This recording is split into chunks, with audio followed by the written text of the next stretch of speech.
finito y visible. ¿Okay? Eso básicamente es lo que quiere decir teofanía. Teofanía viene de la palabra, la combinación de palabras griego teo, de Dios, y fanio, que es una aparición. ¿Okay? Y entonces, en el Antiguo Testamento, hay muchas maneras en que Dios se manifiesta a diferentes personas, a su pueblo. ¿Okay? Recordarán, por ejemplo, desde Génesis Dios crea el huerto y empieza a caminar en el huerto, se aparece Adán y Eva. Ahí no se nos dice cómo se aparece, pero me imagino que en alguna forma humana se aparecía con Adán y Eva. Más adelante en Génesis recordarán que Dios se le aparece a Abraham con dos ángeles cuando él fue a destruir a Sodoma y Gomorra, y después se le aparece más adelante inclusive en Génesis, en Éxodo, está la nube, ¿verdad?, que protege al pueblo de Israel cuando salen de Egipto. Y así hay muchas manifestaciones. En Josué se le aparece como un guerrero. Ustedes recordarán que Josué está preparándose para tomar Jericó y ve un tremendo guerrero y dice: ¿estás conmigo o en contra de mí? ¿Y cómo le contesta? No. Siempre me da risa, curiosidad cuando leo eso, ¿verdad? Sobre todo el Josué está tratando de decidir si es amigo o enemigo, y el otro dice: no, ninguno de esos. Y pues, ¿quién eres? Bueno, era una teofanía. Y así vemos a través de la Biblia, ¿ok?, la razón por la cual Dios se manifiesta. Lo vamos a estudiar, pero el objetivo, así como creó el huerto en el Antiguo Testamento, en Génesis, y Él quiso tener una comunión con el hombre, ¿okay? Cada manifestación de Dios tiene como objetivo recuperar eso que Él había tenido en el huerto con la humanidad. Y culmina, ¿verdad? Eso otra vez va a suceder al final de la historia, cuando Jesús regrese, y ahí en Apocalipsis 22 dice: ellos, o sea, los santos, verán su rostro, su nombre estará escrito en sus frentes. O sea, ya vamos a poder ver a Dios, vamos a poder ver a Jesús sin temor a morirnos, ¿verdad? Porque en ese momento no es posible. Si vemos el rostro de Dios es porque ya nos morimos y estamos con Él, ¿verdad? Pero en vida muy pocas personas han visto la gloria de Dios y han sobrevivido. ¿Okay? Bueno, entonces hay muchas maneras en que Dios se manifiesta, pero hoy, no voy a hablar de todas las manifestaciones, tomaría muchísimos domingos. Nada más me voy a enfocar en la manifestación de las nubes. ¿Por qué?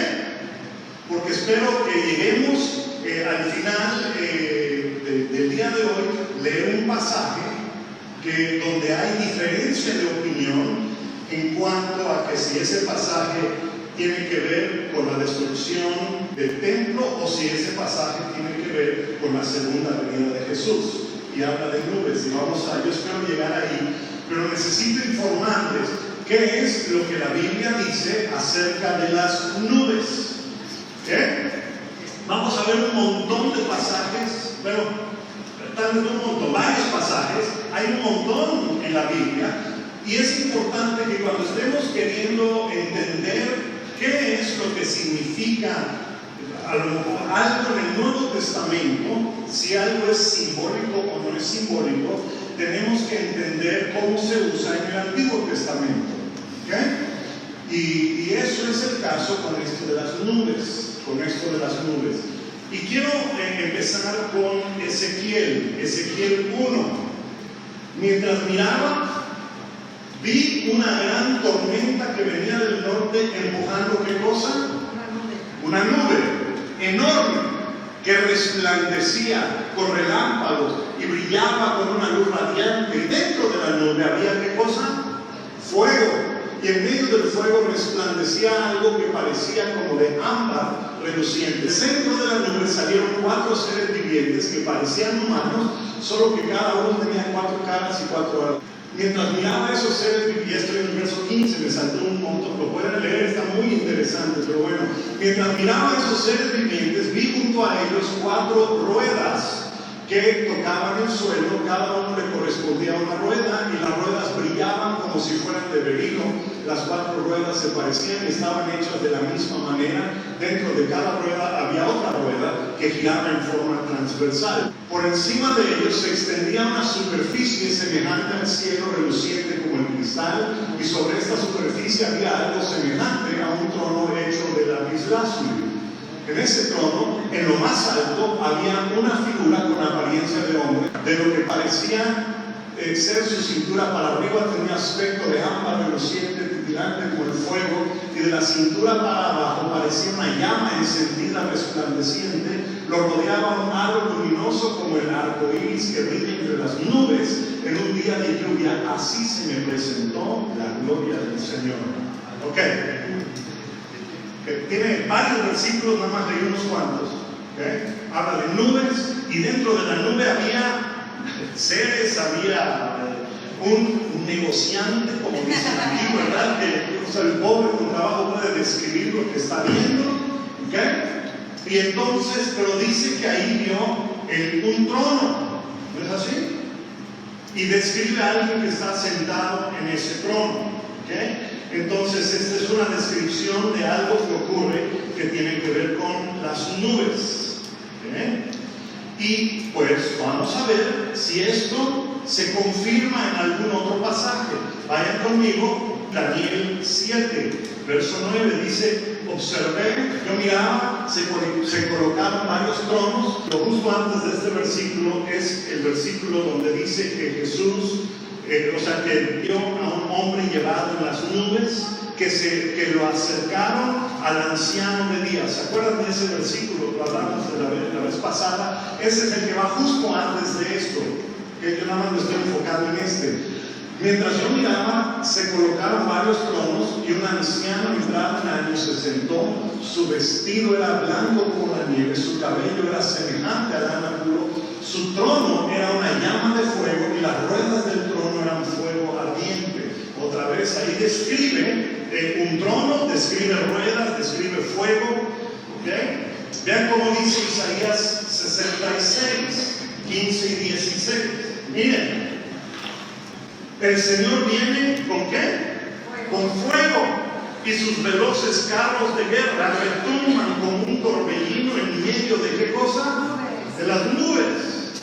Él traerá castigo con la furia de su ira y con el ardiente fuego de su dura reprensión. El Señor castigará al mundo con fuego, con su espada, juzgará la tierra, y muchos morirán a manos de él. Okay. Aquí es otra idea que tenemos, ¿verdad? Otra descripción que tenemos de algo que sucede dentro de las nubes. Y aquí lo que describe Isaías, ¿verdad? Es que hay carros veloces como torbellinos, y en medio de las nubes, y va a traer fuego, va a traer castigo, ira, va a castigar al mundo con fuego, con su espada. ¿Okay? Estamos todos en la misma frecuencia, estamos viendo ciertas similitudes. ¿Okay? Vayan conmigo ahora a 2 de Samuel 22. Y 2 de Samuel 22, del 8 al 15, es muy interesante. Pero por cuestión de tiempo nada más voy a leer algunos versículos. ¿Ok? Y dice así: la tierra tembló y se estremeció, los cimientos de los cielos temblaron, se sacudieron por la indignación del Señor, humo salía de su nariz, de su boca brotaba fuego destructor, su furor inflamaba las brasas. Inclinó los cielos y bajó. A sus pies había, ¿qué cosa? Densas nubes. Montó sobre ¿qué cosa? Querubines. Y voló sobre las alas del viento. Se envolvió en un manto de sombras. ¿Entre qué cosa?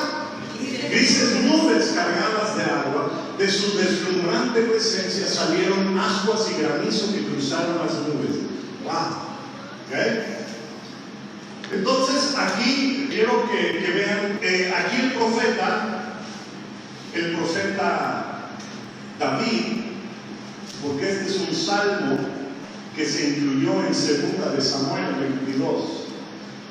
Dice que la tierra tembló, se estremeció, los cimientos de los cielos, salía humo de su nariz, de su boca brotaba fuego, y dice que inclinó los cielos, bajó. Ahora, nada más quiero decirles que eso no ocurrió literalmente. David está hablando de cuando él venció a sus enemigos. Un día que él venció a sus enemigos, él lo describe de esta manera. ¿Por qué? Porque es la visión que él tuvo. ¿Okay? David lo escribe de esta manera, es el Salmo 18. Es el mismo lenguaje, dice: el Señor inclinó el cielo y ¿qué cosa? Descendió. Bajo sus pies había una densa oscuridad, se envolvió en un manto de sombras, se ocultó entre ¿qué? Grises nubes. El Señor lanzó un poderoso trueno, el Altísimo dejó escuchar su voz. ¿De qué está hablando este pasaje? Bueno, está hablando de una guerra, una batalla que tuvo David, donde él venció a sus enemigos. Y él dice que todo esto ocurrió. ¿Okay? Mas sin embargo, no ocurrió, vamos a decir, literalmente, sino todo esto es lenguaje simbólico de una realidad espiritual que él podía ver, que se está manifestando en la tierra, solo que en la tierra básicamente lo que ocurrió es que su ejército derrotó al otro ejército. ¿Me explico? ¿Okay? Entonces es importante entender eso. David podía ver todo esto, pero en lo físico su ejército derrotó al otro ejército. En lo espiritual ocurrió todo eso. ¿Ok? Muy bien. Ok, entonces en ambos casos, en Samuel y ahora en Salmos, no hubo una tormenta literal que destruyó a sus enemigos. Todo es poético, todo es simbólico, mas eso no quiere decir que no fue real. Fue real. ¿Okay? Pero físicamente fue una guerra entre soldados, espiritualmente fue una guerra desde los cielos. ¿Okay? Y cuando menciona en el verso 9 que descendió, no es que haya descendido literalmente, sino que causó que hubiese un juicio en contra de los enemigos de David. Cuando aquí dice, el Señor lanzó un poderoso trueno y dejó escuchar su voz, básicamente se refiere a que Dios emitió un juicio en contra de sus enemigos de David. ¿Estamos todos? Bueno, ok, entonces creo que con esto, y hay más, pero con esto podemos formarnos la idea de que las nubes representan básicamente dos cosas. Representan dos cosas.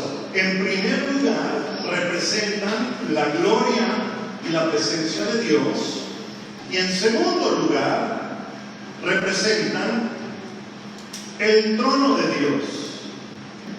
Y cuando las nubes, cuando están las nubes, cuando se habla de las nubes con un trono, entonces ese trono y ese simbolismo, esa figura literaria, vamos a decir así, es para ejercer juicio en contra de sus enemigos.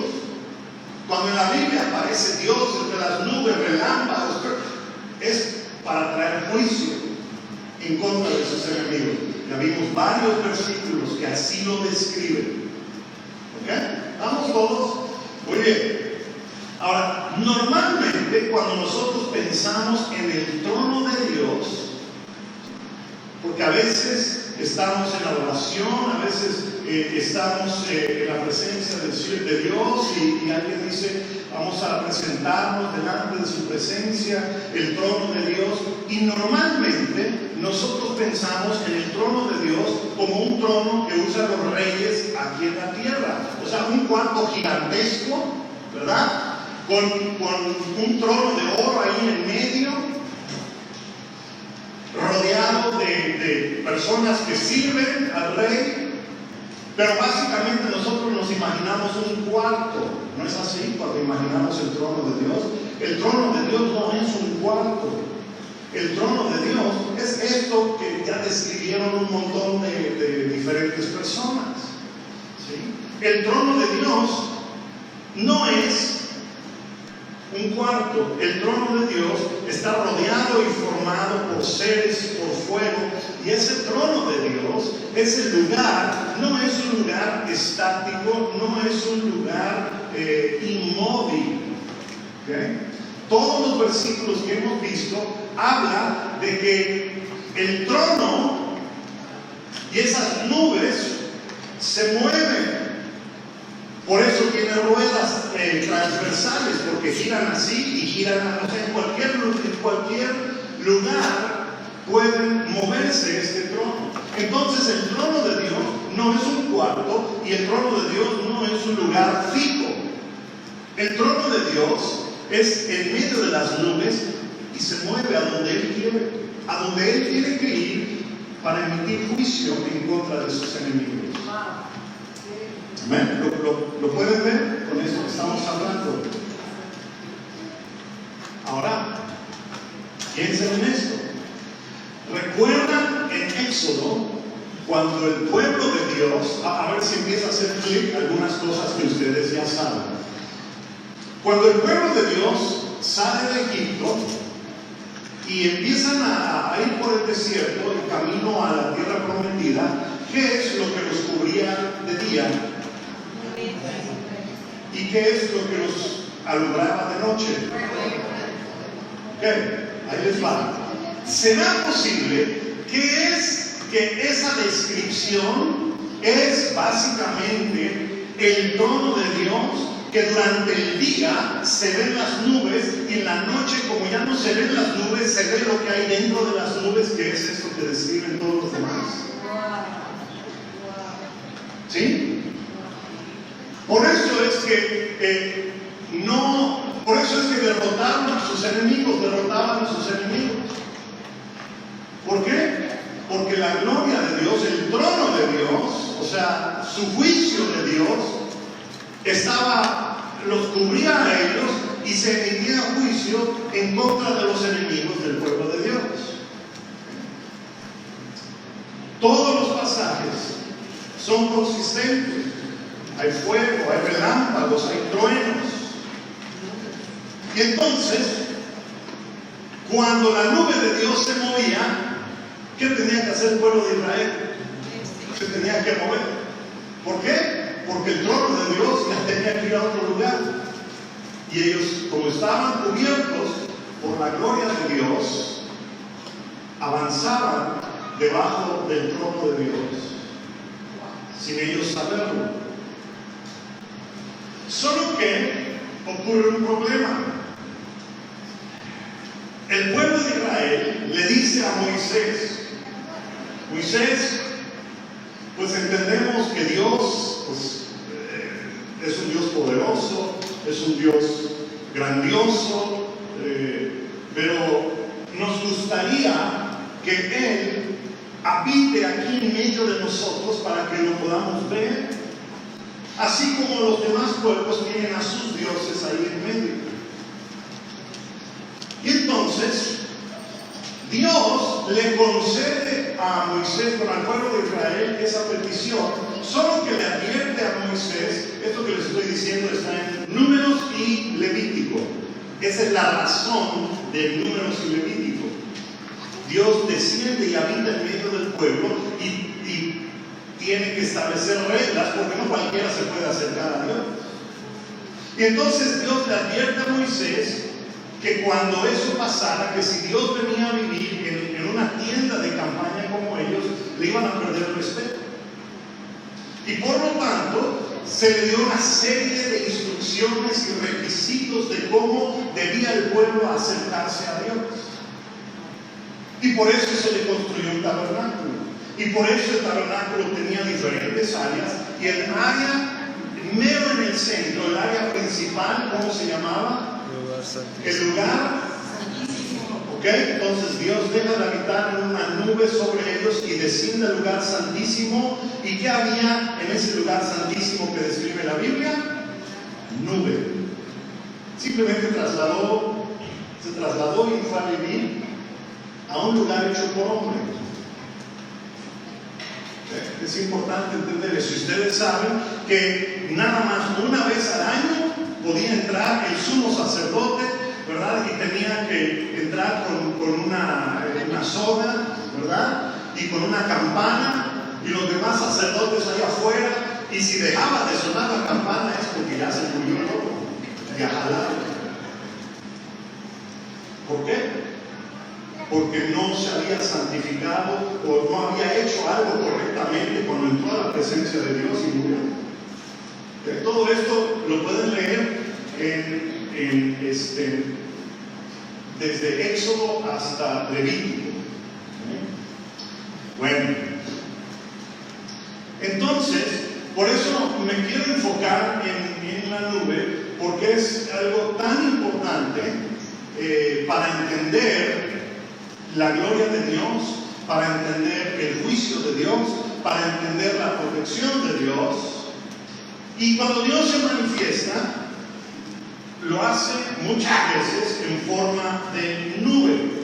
Así que, haciendo un resumen de lo que hemos visto hasta ahora, su trono de Dios está en medio de las nubes, en medio de nubes, y su trono es movible y se desplaza a lugares donde necesita establecer juicio en contra de alguien. Tengo una lista de otros pasajes que dicen eso, pero nada, vamos a ver un par más para ver si concuerda. Salmo 97, del 2 al 5. Dice: el Señor está rodeado de densas nubes, su trono se basa en la justicia y el derecho. Un fuego avanza delante de él que consumirá a los enemigos que lo rodean. Sus relámpagos alumbran el mundo, al verlos la tierra se estremece. En presencia del Señor de toda la tierra, los montes se derriten como cera. Ahí está yo otra vez. Trono, nubes, se desplaza a donde necesita ir a hacer juicio. Salmo 104, verso 3. Haces de las nubes tu carro de guerra. Cabalgas sobre las alas del viento, los vientos son tus mensajeros, las llamas de fuego tus sirvientes. ¿Okay? ¿Se dan cuenta? Hay infinidad de pasajes que nos describen esto. Nos describen qué significa la manifestación de Dios en las nubes. Es su trono, y su trono, el 90% de las veces que aparece Dios, el trono en las nubes, es para emitir juicio en contra de alguien o para dar una protección especial a favor de alguien.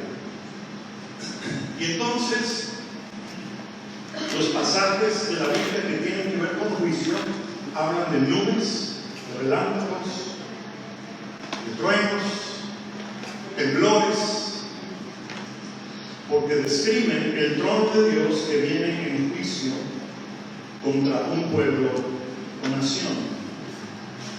Hay un pasaje que no lo voy a leer por cuestión de tiempo, Sofonías 1. O sea, si ustedes leen Sofonías 1, van a notar muchos parecidos con Mateo 24. Y muchas personas, los que son dispensacionalistas, dicen que Sofonías 1 básicamente está hablando de la segunda venida del Señor, porque tiene un lenguaje, todo Sofonías 1 es muy interesante.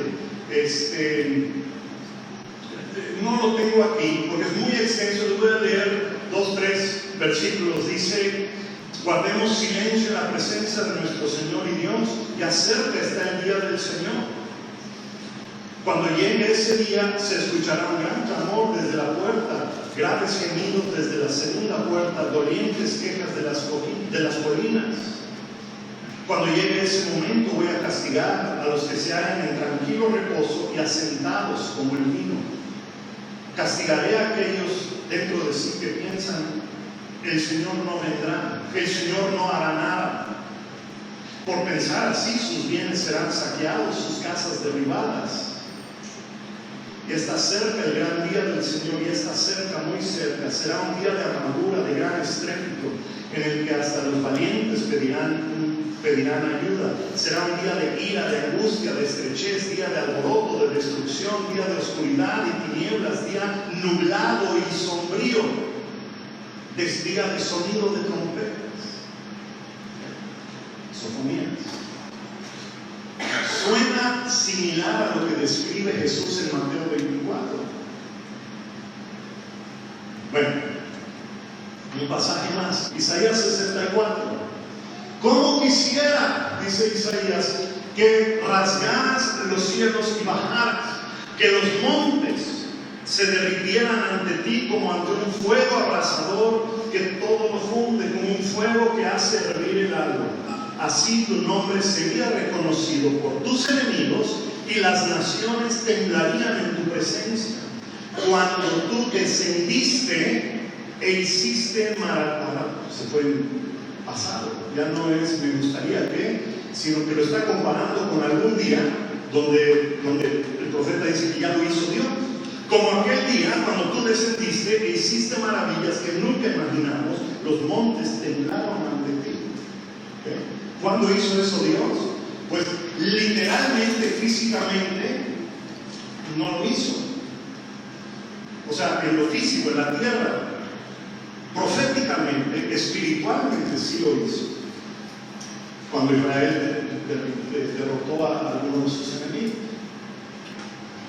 Entonces, cuando aquí dice la frase que usa él, y ya lo vimos también en Salmos, ya lo vimos en otro lugar, aquí usa la frase cuando descendiste. Es una frase simbólica de acciones o de juicio en contra de los enemigos de Dios. ¿Se puede entender eso? ¿Okay? Ya lo dije. O sea, sí se manifestó Dios, pero en la tierra era un ejército contra el otro. Pero en los cielos era Dios sobre su trono enviando infinidad de cosas en contra del enemigo hasta que fueron derrotados. ¿Existirá esto en el Nuevo Testamento? Sí. Si ustedes revisan, no lo tengo aquí, pero si ustedes revisan los pasajes donde habla de la muerte de Jesús, no me acuerdo si es en Mateo o en Lucas, pero la muerte de Jesús, ahí vemos que hay señales que acompañan. En el momento que murió Jesús, hubo densas nubes, densas tinieblas, hubieron truenos, relámpagos, terremotos. ¿Se acuerdan de ese pasaje? Sí. Gracias, una persona que ha leído su Biblia. ¿Qué es lo que estaba ocurriendo? Porque si tenemos que ser consistentes, si estamos diciendo que cuando ocurre ese tipo de actividad es porque Dios está emitiendo juicio en contra de sus enemigos, quiere decir que estaba emitiendo juicio Dios. ¿Contra quién estaba emitiendo juicio Dios?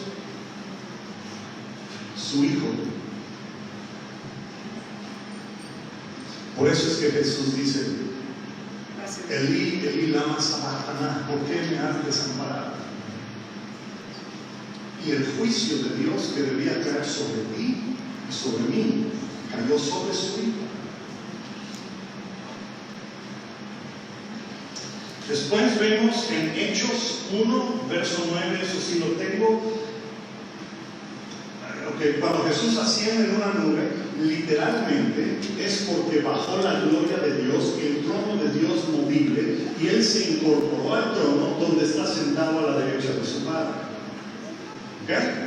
Vean cómo dice Hechos 1:9. Cuando fue llevado al cielo, después de haber dicho esto, ellos lo vieron elevarse. O sea, la nube no empezó cuando Jesús estaba en la tierra. ¿Lo pueden ver? Jesús empieza a subir, así como Superman en las películas, y una vez que ya está elevado, ¿qué dice? Se incorpora a una nube. ¿Cuál nube será esa? El trono de Dios que vino por su Hijo. Y ese es, en ese momento es lo que describe Daniel 7. Vi a uno como el Hijo del Hombre ser llevado delante, o sea, en una nube al trono de Dios. ¿Ya ven cómo está unido todo esto? Los veo con cara de what, pero bueno. Pero sí tiene sentido lo que estoy diciendo, ¿no? ¿Lo pueden ver? Ok. Ahora, cuando Jesús asciende, bueno, a los pocos días Él envía su Espíritu. ¿Y cómo se manifiesta su Espíritu? Con fuego, con viento, con humo, con nube. ¿Por qué?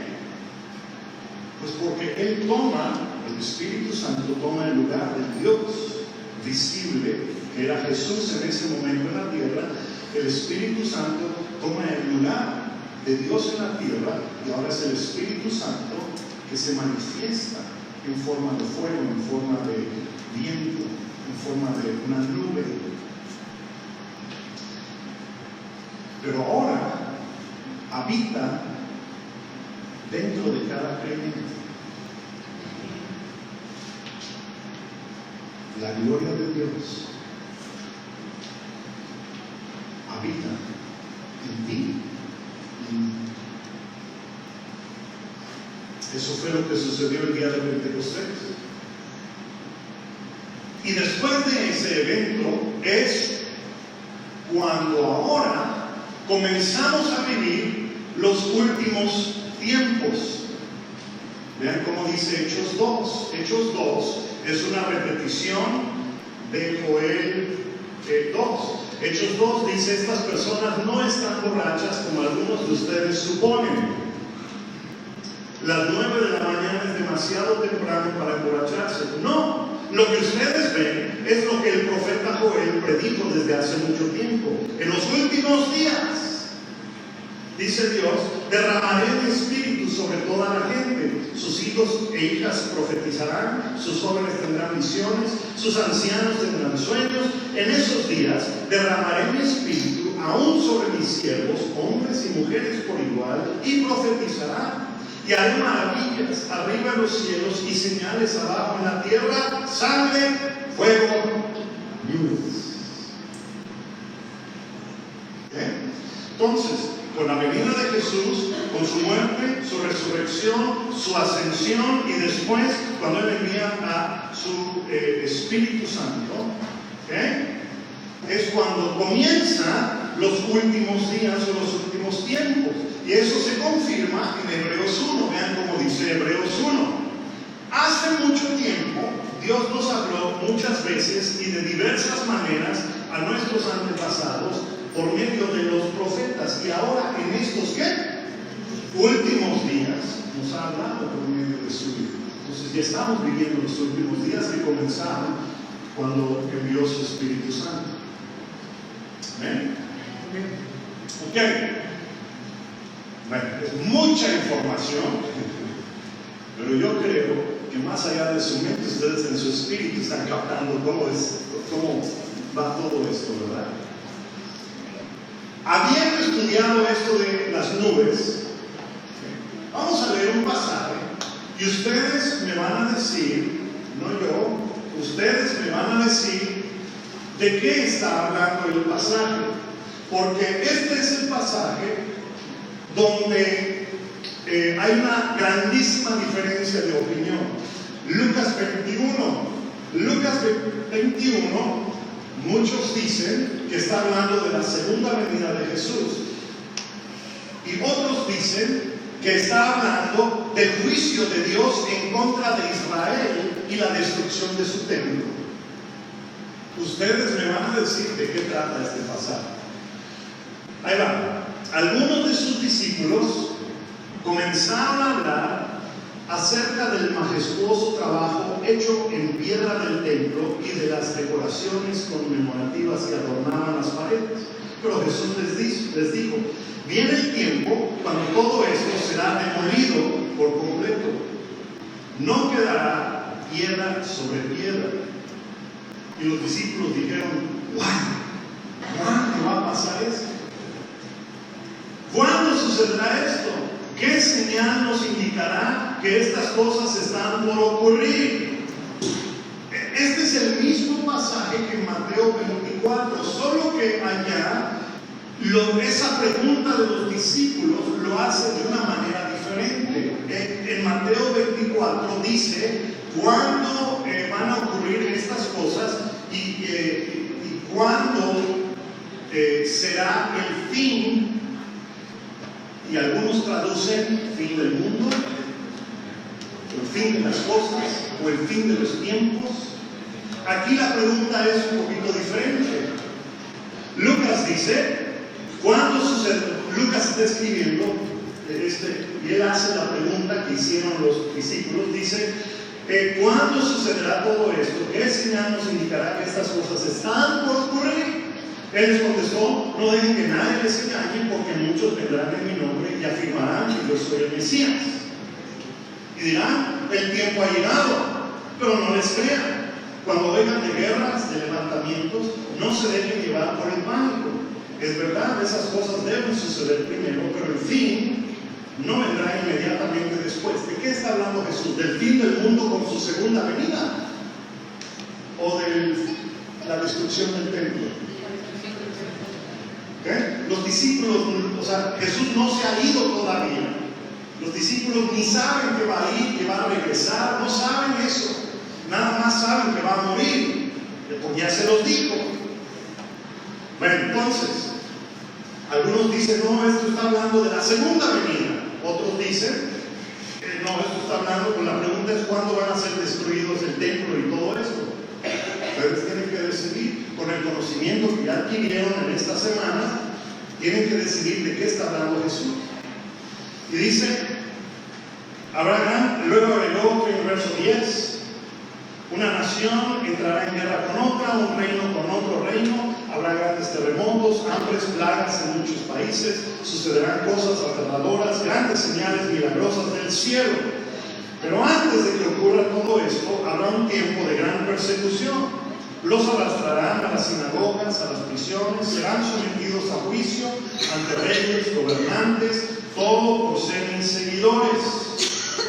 Pero esa será una oportunidad para que ustedes les hablen de mí.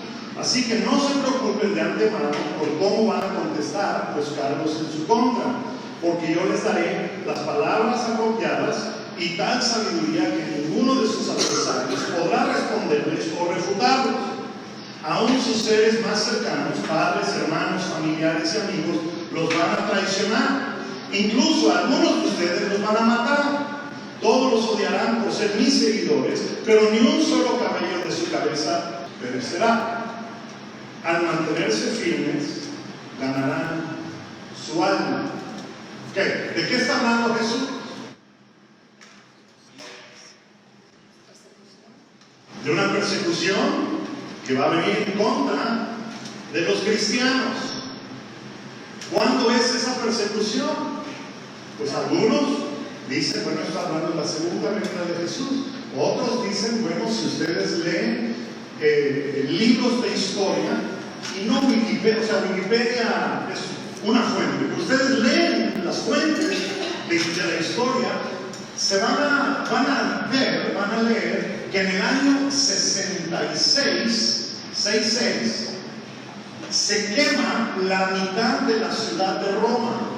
Y entonces, muchos dicen que Nerón, que era el emperador, lo hizo a propósito, o se le salió de la mano. Él quería destruir una parte de la ciudad para meter edificios nuevos, pero se le salió de la mano el fuego, se quemó más de la mitad de la ciudad, y él culpó ¿a quién? A los cristianos. A los seguidores de Cristo, a los cristianos. Y en el año 66 empieza una persecución en contra de los cristianos, que continúa hasta el año 313.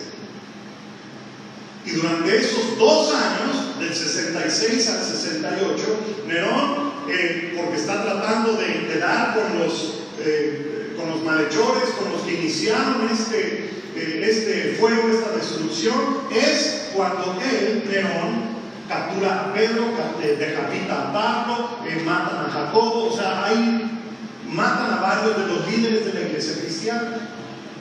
¿Ok? Eso está en los libros de historia. Pero ¿qué sucede? Bueno, y aparte, Nerón manda a Vespasiano, que era su general, a acabar con Israel. Bueno, con Judá, ya no existía Israel, Judea. Y entonces, ¿qué hace Vespasiano con sus ejércitos? Llega y empieza a tomar todo lo que queda de la región de Judea y se empieza a acercar a Jerusalén. Y en el 68, ¿qué es lo que sucede? Nerón se mata o lo matan, y el Senado de Roma le dice a Vespasiano: tú vas a ser el emperador. Regresa a Roma, y él se regresa con sus ejércitos. No terminó de conquistar Jerusalén. 2 años más tarde le dice a su hijo Tito: hace 2 años yo era el general, no terminé el trabajo que tenía yo que hacer, anda tú a destruir. Esa es la historia. Vean cómo dice el versículo siguiente, el 20: cuando vean a Jerusalén rodeada de ejércitos, entonces sabrán que ha llegado el tiempo. Clic. ¿Se dan cuenta? Entonces sabrán el tiempo de su destrucción.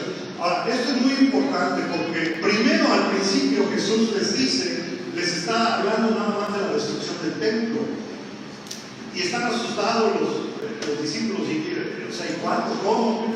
Y ahora les incluye, no solo va a ser el templo, ahora va a ser la ciudad. Imagínense cómo les puso a los pobres. Entonces los que estén en Judea huyan a las colinas, los que estén en Jerusalén deben salir, y los que estén en el campo no deben volver a la ciudad, pues serán días de retribución, días de venganza, días de tribulación, es la palabra correcta, de Dios, y las palabras proféticas de las Escrituras se cumplirán. ¿Cuáles palabras proféticas? Pues las que ya vimos. Qué terribles serán esos días para las mujeres embarazadas, para las madres que amamantan, pues habrá desastre en la tierra y gran enojo contra este pueblo. Los matarán a espada o serán enviados cautivos a todas las naciones del mundo. Ok, ahora es importante entender que cuando se acerca el ejército de Vespasiano, el que mandó Nerón, se acerca a Jerusalén y después se va, se regresa a Roma. Los cristianos en Jerusalén dijeron: ahí está lo que nos dijo Jesús, esto fue lo que nos dijo Jesús, vámonos. Y les quiero decir que la historia confirma que cuando Tito toma Jerusalén no había ni un cristiano, los únicos que murieron fueron judíos, porque los cristianos ya sabían lo que venía y se fueron. ¿Okay? Vamos al verso 25, vamos a adelantar y voy a terminar. Habrá señales extrañas en el sol, en la luna, en las estrellas, aquí en la tierra. Las naciones del mundo estarán en caos. ¿Okay? Recuerden, naciones, la palabra que aquí se traduce naciones es la palabra grupos étnicos. Las etnias estarán en caos, perplejas por los mares rugientes y mareas extrañas. La gente quedará aterrada de lo que verá venir sobre la tierra, porque los poderes de los cielos serán sacudidos. Entonces, digamos al pasaje difícil: todos verán al Hijo del Hombre venir en una nube con poder y gran gloria. Por lo tanto, cuando todas estas cosas comiencen a suceder, pónganse de pie y levanten la mirada, porque la salvación está cerca. Ahí está. ¿Cómo entender? Ahí dice: verán ¿a quién? Al Hijo del Hombre venir. ¿En qué? Ok. ¿A quién se lo está diciendo Jesús? Vamos a empezar por ahí. A los discípulos. O sea, ¿cómo empezó esta conversación? ¿Con quién está hablando Jesús? Discípulos. ¿Y sus discípulos son gentiles o son judíos? Judíos. Ellos ya entienden todo el simbolismo de las nubes. ¿Estamos de acuerdo? Ok. Dijimos entonces, vamos a adelantar, ¿cómo entender? Pues primero, recuerden que Jesús sube y fue envuelto en una nube, o sea, se incorporó al trono movible de Dios, donde está sentado desde ese momento hasta el día de hoy, donde está reinando, hasta que sus enemigos se conviertan, sean postrados debajo de sus pies. ¿Ok? 2. Ese trono del movible de Dios, envuelto en nubes, dijimos que se mueve, ¿para qué? Emitir juicio. Y Jesús está dentro de esa nube. ¿Estamos de acuerdo? Cuando Él sube, Él llega al trono de Dios dentro de esa nube que se mueve. ¿Para qué? Para emitir juicio. 3. La nación de Israel se ha convertido en enemigo de Dios y merecedora de juicio. 4. La descripción de Jesús en las nubes indica el juicio de Dios sobre Israel, porque Jesús es parte de esas nubes. Y cuando dice allá, cuando Jesús le dice a los discípulos, viene el Hijo del Hombre en las nubes, ellos saben, wow, nubes. Cuando ellos escuchan nubes, ¿qué significa para ellos? Juicio. Ahora el Hijo del Hombre no va a ser como cordero, sino va a regresar como ¿qué? León, destructor. ¿Sobre quién cae el juicio? Israel. Y el verso 28:5 dice que se pongan de pie y levanten la mirada porque la salvación está cerca. ¿La salvación de quién? De los gentiles. Cuando termina el juicio de Israel, entonces ahora la salvación se extiende a los restos de los pueblos, porque el Evangelio es también para los gentiles. Vamos a continuar, luego ya voy a terminar. Luego les dio la siguiente ilustración. Fíjense en la higuera o en cualquier otro árbol, cuando brotan las hojas sin que nadie les diga, ustedes saben que el verano se acerca. De la misma manera, cuando vean que suceden todas estas cosas, sabrán que el reino de Dios está cerca. Les digo la verdad. Aquí hay otra pista. Dice, les digo la verdad, no pasará ¿qué? Esta generación hasta que hayan sucedido todas esas cosas. Jesús estaba hablando en el año 33, ocurrió en el año 68. ¿Okay? 35 años después. El cielo y la tierra desaparecerán, pero mis palabras no desaparecerán jamás. Tengan cuidado, no dejen que su corazón se entorpezca con parrandas, con borracheras, ni por las preocupaciones de esta vida. No dejen que ese día los agarre desprevenidos. ¿Cuál día? La destrucción de Jerusalén. Como una trampa, pues ese día vendrá sobre cada ser viviente de la tierra. Manténgase siempre alerta. Oren para que sean suficientemente fuertes para escapar de los horrores que vendrán y para presentarse delante del Dios. ¿De qué está hablando Jesús? De una segunda venida, de cuando Él va a regresar, cuando sea que va a regresar, o está hablando del juicio que Dios tiene preparado para la nación de Israel, porque se ha prostituido con Roma. Bueno, ya se nos acabó el tiempo. Seguimos la próxima semana. Padre, gracias por este tiempo, gracias por tu palabra. Y más allá, Señor, de una persona tratando de convencer a otra de algo, yo te pido que tu Espíritu traiga convicción a nuestros corazones y que podamos entender lo más importante, Señor, del día de hoy. No es qué pasó o qué va a pasar en la segunda venida, Señor. Lo más importante es que tu juicio